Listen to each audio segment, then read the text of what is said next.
Específico dos 25 anos de campo que estamos completando, mas faz parte já da história, tá? Eu quero agradecer todo o prestígio que temos recebido durante esse tempo, tá? Como já falamos, a pandemia nos levou a mudanças, tá? E necessárias, a uma nova realidade. E nós não podemos ir contra a tendência, contra a natureza, nada. E por isso também o ajuste do portfólio tem que acontecer. Tá? Até às vezes por desempenho, mas outras vezes até por necessidade de mudança. E hoje estamos trazendo aqui 3 produtores, 3 projetos novos, na verdade. Produtores, vocês conhecem os produtores, mas são dentro do projeto Chile, que para nós ainda não estamos convencidos, né, do desempenho com o Chile. Porque a Argentina, o Chile exporta 2 vezes e meia a mais que a Argentina para o Brasil. E nós estamos no sentido contrário, 2 vezes e meia mais Argentina que Chile. Isso é alguma coisa que a gente fez uma reflexão, porque e temos que começar a corrigir, até podemos ser especializados em Argentina e assim mesmo ser importante, né? Mas é que a gente começou muito bem a Argentina, mas agora estamos reforçando e temos, além disso, já novos projetos, até um argentino já em casa, mas não deu para lançar, porque no lançamento da nossa estrutura terminou o estoque. Foi um absurdo, assim. Em breve a gente vai apresentar para vocês quando recebermos novamente, tá? Já saiu um pedido emergencial aí já. E a Chile já chega essa semana, a empresa, a partir de semana que vem, vai estar no mercado, um novo projeto que mais ou menos fecha o que nós queríamos de Chile para esse ano. Não quer dizer que não possa ter uma novidade, tá? São projetos pequenos, 3 que vocês vão ver hoje, 2 de cada produtor, e um projeto maior já, com uma dimensão, com uma proposta de não gigantesca, né? Mas a gente, quando fala ser importante, nós não estamos medindo muito pelo volume, nós estamos medindo por qualidade, que é isso que nos interessa, certo? Esse sempre foi e continuará sendo o nosso foco, buscando vinho que surpreenda o mercado pelo preço, qualidade, certo? E dentro da nossa nova visão, né, que não foi dada por nós, né, da joalheria de vinhos, né, e assim vamos ser interpretados pelos clientes, graças a Deus, e estamos usando isso, né, a Decanta, a joalheria de vinhos. E eu acredito que temos umas joias aí de novo. O vinho do Chile próximo, já podemos anunciar, que é a Sutil. Tá? Sutil. Um projeto que, porque a gente não pode visar só o teu gosto, mas é o paladar do consumidor, ele vale, pronto. Certo? E eu acho que esse vem preencher uma lacuna que estava aberta há muito tempo, que não conseguimos preencher. Tá? Estamos muito confiantes, até pela retaguarda que estamos recebendo, tudo, tá? A confiança e apoio, literalmente. Tá? Então, o projeto também não está desgastado na cidade, no Brasil, né? Eles teve um importador pequeno aí, uma exportação e nada mais. Então, se não tem a marca deles envolvida, mas também não está difamada, né? Que isso é o pior de tudo. Reconstruir é pior do que construir, né? Certo? Então eu passo a palavra ao Tiago, certo? Que vou falar primeiro, rapidamente, do produtor Reta, do Marcelo Retamal. O Retamal, vocês sabem a história dele, ele foi trabalhou muitos anos já conosco, né? Certo? E agora ele estava com um projeto onde ele é sócio, que é o Alcoache, por sinal, um projeto de alto nível, altíssimo nível, super premiado, já eleito melhor do Chile, e ele agora fez um pequeno projeto pessoal, tá? E iniciando com 2 vinhos deles, e acredito que faz bem o estilo Marcelo Retanol, tá? Pensando em vinhos maiores a nível de percepção de qualidade de vinho. Tá? Então, o nosso portfólio do Chile, como o senhor Nolan falou, tem mudado nos últimos tempos. E atualmente, hoje, então esse é o mapinha do Chile e o que nós temos. E assim como a Argentina, que nós temos um portfólio que vai de norte a sul, e somos muito bem representados nas diferentes províncias, no Chile também nós buscamos essa variedade, né? Não é simplesmente você ter grandes marcas, mas também marcas que fazem sentido, tanto em geograficamente, como também em estilo, né? Então, hoje nós temos aqui a lista de produtores que nós vamos trabalhar aí nos próximos tempos do Chile, né? Está trabalhando com 3 vinhos do projeto pessoal dele, sendo 2 do Limari e 1 lá do sul do Maule. A Vilar, que é o primeiro produtor que a Decanter trouxe do Chile, está desde os primórdios, né, quando o seu Dolar começou a montar o portfólio, e é um produtor que continua muito importante para nós. Agora com o filho do Jean Charles, né, o filho do fundador, entrando, o portfólio está sendo, digamos, remodelado, tem muitas novidades, inclusive a gente já recebeu alguns vinhos laranjas, vinhos com uma abordagem mais de mínima intervenção. E o principal, que continua em termos de valor, o nosso principal hoje do Chile, o principal tem um desempenho fantástico, né? É incrível, assim como é uma marca muito forte, os vinhos se mantêm uma qualidade muito alta.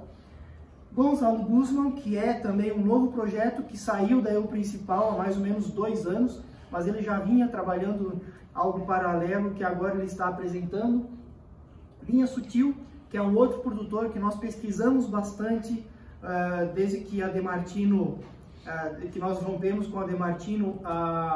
Nós estávamos buscando um produtor que tivesse um portfólio um pouco mais abrangente, um pouco mais amplo, de diferentes regiões, e que coubesse também nos nossos anseios, né? E tanto em termos de estilo, como em termos de trabalho, e eu acho que a Sutil tem tudo para dar certo. E aí Terra Nobre, outro velho conhecido, que continua muito firme no mercado, melhor do que nunca, com a mudança do enólogo que eles tiveram. Houve uma certa mudança de estilo também, então hoje os vinhos da Terra Nobre estão muito mais contemporâneos, eu diria, uma abordagem que eles estão caminhando assim. Hoje todos os vinhedos são certificados sustentáveis, certificados orgânicos, trabalham muito bem com os vinhedos próprios que eles têm em lugares privilegiados. E depois o La Causa, que é um projeto da Miguel Torres, também nós vamos provar hoje.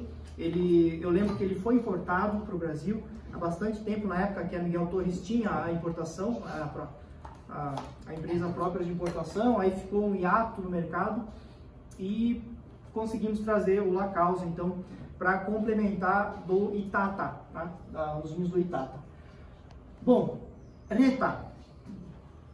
Basicamente, o Retanol tem uma história de muito sucesso, é um dos, talvez, dos enólogos mais respeitados, não só aqui da América, mas de todo o mundo. Já ganhou assim, premiações importantes. Durante a fase do Demartino, ele foi, de certa forma, o mentor que a Demartino proporcionou, o mentor daquilo que a Demartino representou para o mercado chileno ao longo do tempo, aquelas mudanças de estilo, a busca por terroirs diferentes, ele verificou em muitos vinhedos.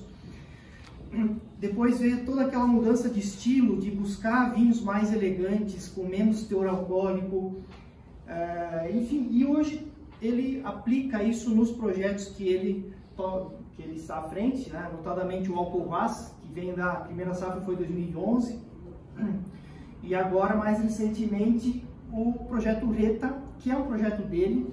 Basicamente, ele, ao longo do tempo que ele ficou no Chile, ele tem um profundo conhecimento do terroir do Chile, de norte a sul, e ele selecionou vinhedos que ele achava que tinham potencial para produzir o que ele queria no Chile. Então, ele conta, por exemplo, a história do Pinot Noir, né? Por que ele escolheu o vinhedo lá do Quebrada Chalinga, que é uma sub-região ali do Limari, mais próxima do mar, né? Porque ele falava, porque lá em 2003, 2004, eu produzi um Pinot Noir que foi considerado durante 2, 3 anos seguidos o melhor Pinot Noir do Chile.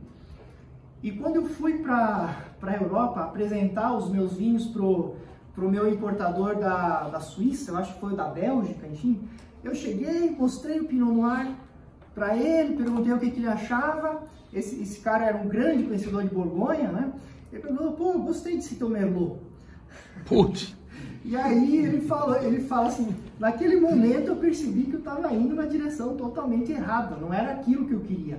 E aí ele começou a viajar o mundo atrás de Pinot Noir, né? Ele foi para a Califórnia, foi para Nova Zelândia, para a Austrália, para Borgonha, todas as regiões clássicas de produção, e ele falou que não tem, Borgonha é Borgonha, sempre foi a região que encantou ele, e realmente é difícil uma comparação, né, com os Pinots da Borgonha, e foi inspirado nisso então que ele foi lá buscar o vinhedo do Quebrada Chalinga para o Pinot Noir, né? Bom, basicamente aqui o mapinha, né, do que é hoje o Limari. Aqui está mais ou menos, os vinhedos aqui chegam às vezes a 5, 7 quilômetros, é muito próximo do mar, né? Então ele tem o Quebrada Seca que está nessa área aqui, depois Chalinga que está nessa área, mas veio um pouquinho mais próximo aqui, já é considerado o setor de Taliná e toda essa parte mais ao sul aqui, mais costeira, tá? Então, vocês sabem, é uma região conhecida, é a única do Chile que tem ao lado dos solos que tem uma importante presença de carbonato de cálcio. Então aqui os solos, muitas vezes, eles são uma mistura de cálcio que foi de eras muito, muito antigas, de origem marinha, e que hoje é misturado com os debris, os detritos da Cordilheira dos Andes. Né? Projeto. O próximo é o projeto La Causa. Talvez alguns já chegaram aprovados. E realmente, a primeira vez que eu botei na boca La Causa, eu fiquei encantado. Realmente me encantou. E depois sabe o preço muito mais. Então é um projeto pertence ao grupo Miguel Flores, mas e eles colocaram um anólogo, depois a parte técnica o Thiago vai falar, né, de qualidade, isso sabia explorar. E eles estavam, inclusive, não saíram do outro com preocupação de venda. Isso é outra coisa que nos agradou, com a preocupação de trabalhar com qualidade. Porque realmente, no momento que pode ser o melhor vinho do mundo, você destruiu a marca em localização, coisa assim, a recuperação, se não é impossível, é muito demorada, é muito trabalhada, é muito custosa. E esse não vinha com a imagem desgastada. Tá? Ele estava numa empresa que vende no offline, no supermercado, grande rede. Não é onde nós queremos trabalhar em restaurante, lojas pequenas, consumidor final, buscando realmente quem entende. São vinhos, o Chile, vocês sabem que normalmente os vinhos, com exceções dos que nós já provamos hoje, são muito óbvios. Certo? Assim, chileno, né? Depois vamos ver aqui a região, tá? Mas são muito bons. Primeiro, aqui é um projeto exclusivamente, são 3 vinhos que nós temos, e 2 a 4, né?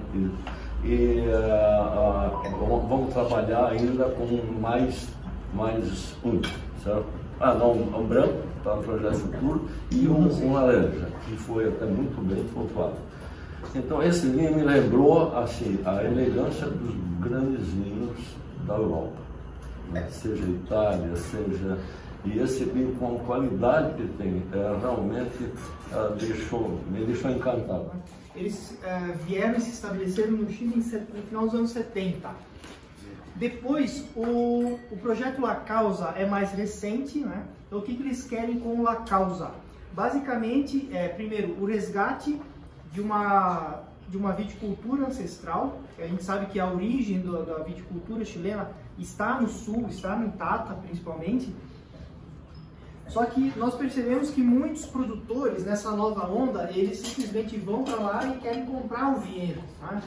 E então é legal comprar um vinhedo, você pode comprar, não tem problema. Mas aqui a Miguel Torres foi um pouco mais longe na questão social. Eles não quiseram comprar vinhedos, eles quiseram fechar parcerias com pequenos agricultores para manter essas pessoas na terra e para evitar tirar essas pessoas da terra deles. E essas pessoas certamente iriam para a cidade, iriam talvez viver em um subemprego qualquer. E aqui não, eles querem que as pessoas continuem trabalhando na terra, e com isso eles fecharam parcerias com alguns pequenos agricultores dessa região.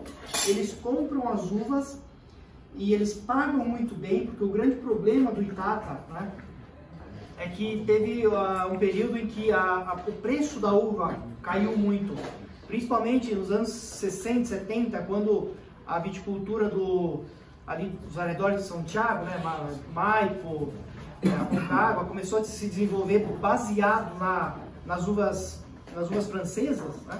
Como era um mercado mais próximo e de certa forma com mais investimento, o Itata, essa parte sul, ficou meio esquecida.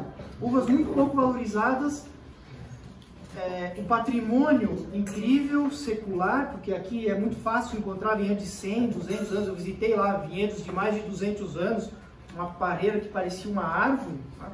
Então, só que não é valorizado.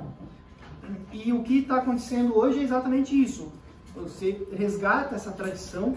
Então eu acho que tem tudo a ver, porque a Miguel Torres tem origem espanhola, e essas uvas, na grande maioria, elas vieram da Espanha, vieram com os espanhóis.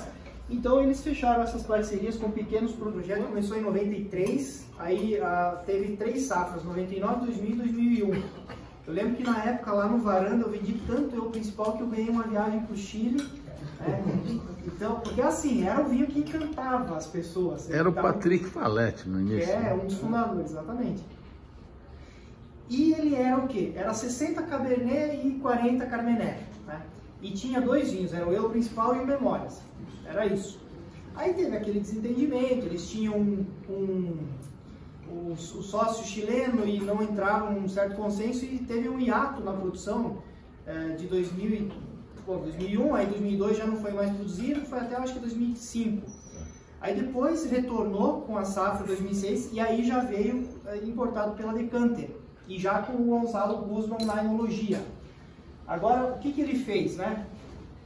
Bom, basicamente ele foi tirando cada vez mais a Carmener. Então, lá nos anos 90, lembro que a Carmener foi descoberta em 93, 94, lá, e começaram a plantar Carmener em tudo quanto é lugar, né? Porque uva single, vamos testar, vamos plantar. Só que a Carmener é uma uva difícil, né? Ela não dá bem em qualquer lugar.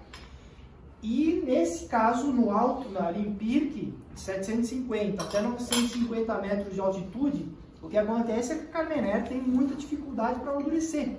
Porque de noite a temperatura cai para 10, 12 graus. Ela não consegue simplesmente. E eu lembro que o vinho era muito bom, mas ele tinha uma carga daqueles sabores herbáceos, das pirazinas, que era bem alta. Então, para a época, o pessoal gostava, mas assim, se ele fosse colocado hoje já se tem uma compreensão melhor, e o Chile evoluiu muito, né? E foi isso que o Gonzalo fez, ele começou a tirar a Carmener dos vinhedos, né?